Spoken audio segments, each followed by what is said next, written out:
Well, we read your statement and so forth. What's your overall reaction to this? Do you think that this is fair, that what's happened with Michael is fair?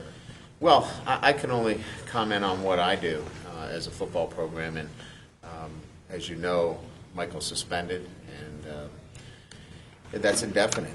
So, this isn't about anything but how I, handle our players, and how I handled Mike from the very beginning. This is not about football. Everybody has jumped to conclusions that, Mike Floyd is going to play football.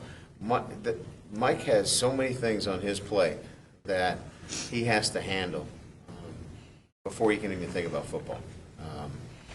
Again, academics and personally, he's got a lot of things in front of him, a lot of hurdles that he's going to have to go through before we even start thinking about football. So we are so far removed from the football end of this.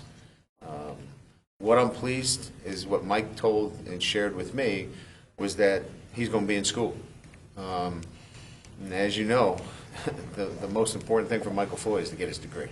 And that was really part of the reason why he came back. People could say, well, he wasn't going to be a draft pick. He's close to getting his degree. And so where I'm happy for him relative to what he told me is that he gets a chance to finish his degree. And I think we've put the cart before the horse relative to Mike Floyd as it relates to football. In the world of real short sound bites, there's going to be a lot of people that say Notre Dame is just like everybody else. They're bending for a star player. How do you respond to that? I think you know how I handled Mike Floyd from the very beginning. Our player's going to be held accountable and responsible. He's got a lot of hurdles in front of him, a lot of things that have to occur and have to come together in the right way, and that's why I continue to say, as I said from the outset, we're so far removed from the football part of this. He's got a lot of things that he's got to take care of first. Coach, how have you been pleased with the way he's handled things since? Well, it's only been 3 weeks.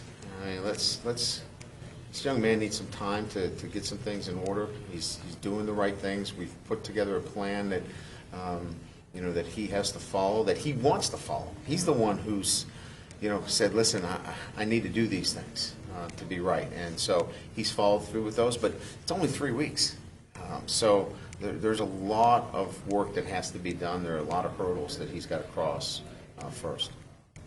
Could you elaborate on any of those hurdles at all? No, I mean, I'm not going to get into any of the personal issues that that Michael is confronting. I think everybody knows that he's got some legal hurdles that he's got to continue to work through as well. So, again, football is the last thing that I'm thinking about with Michael Floyd and that he should be thinking about. Brian, in the past, there are players